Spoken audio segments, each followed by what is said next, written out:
हरे कृष्णा, राधे राधे। आ गई हूँ आप सब लोगों के सामने लड्डू गोपाल की सत्य घटना लेकर। यह घटना सुनकर आपकी आंखों में आंसू आ जाएंगे कि कैसे नास्तिक होते हैं जो कि लड्डू गोपाल को भी छोड़ आते हैं, कैसे अपने लाला को छोड़ देते हैं वो किसी मंदिर में, किसी पीपल के नीचे।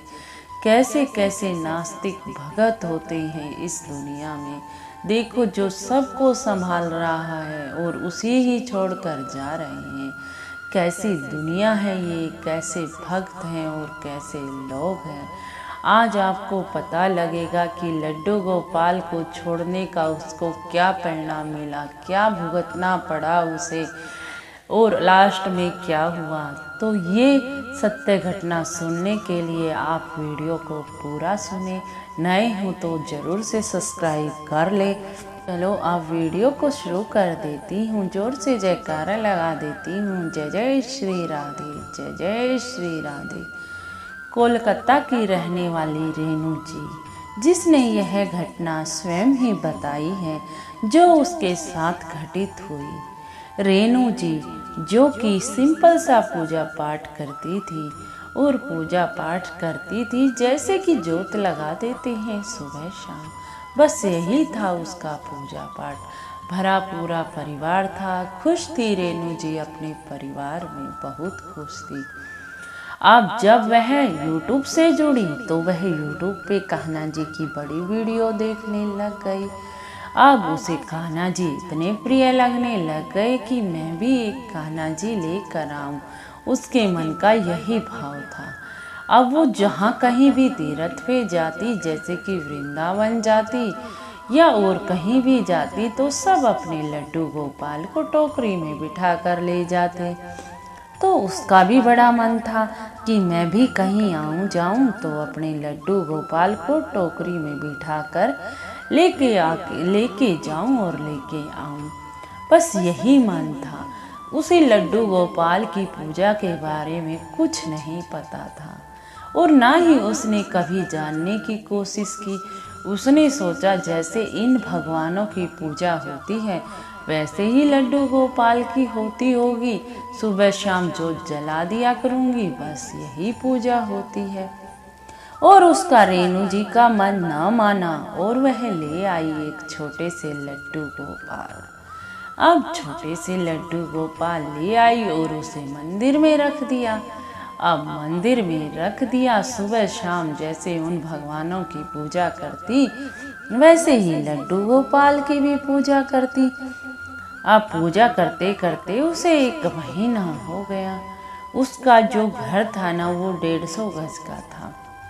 अब वह सोच रही थी कि इस 150 गज के प्लॉट को बेचकर, इस घर को बेचकर मैं इससे भी बड़ा घर लूँगी। उसकी यह तमन्ना थी और उसने घर बेचने को निकाल दिया। रोज़ ही नए नए ग्राहक घर देखने को आने लग गए। अब वह तो लड्डू गोपाल जी भी ले आई थी लेकिन सेवा तो करती नहीं थी। वो तो बस सुबह शाम हाथ जोड़ लेती थी, जोत लगा देती थी, यही कार्य था उसका। अब उसका घर देखने के लिए 3-4 महिलाएं आई। अब महिलाएं आई तो उसने महिलाओं ने देखा कि मंदिर में लड्डू गोपाल जी रखे हैं। अब एक महिला बोली, बहन जी आप इसकी सेवा कर लेती हो? वो बोली, क्या सेवा क्या होती है? वो बोली, बहन जी आप इसकी सेवा नहीं करते? वो बोली, मुझे तो पता ही नहीं सेवा क्या होती है। मैं तो सुबह शाम जोत लगा देती हूँ, बस यही सेवा है मेरे नाम की। तो रेणु जी ने उस औरत को कहा। अब वह औरत बोली, तू तो पाप कमा रही है, पाप। इनकी सेवा ऐसे नहीं होती, इन्हें तो एक बच्चे की तरह रखा जाता है।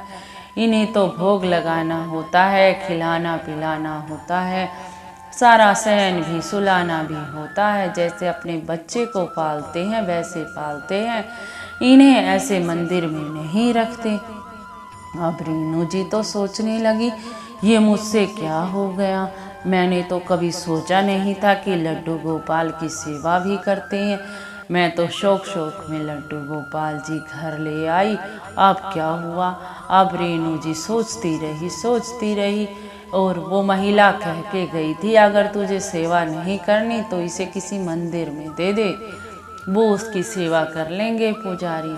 अब रेणु जी अगले दिन ही मंदिर गई और मंदिर के पुजारी से कहा कि मैं आपको लड्डू गोपाल दे जाऊं।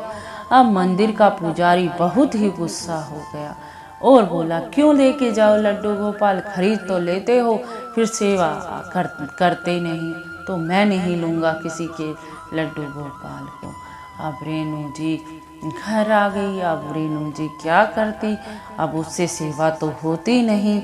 अब रेणु जी ने सोचा कि रात के अंधेरे में इसे मंदिर में पीपल के पेड़ के नीचे रखाऊंगी, किसको पता लगेगा।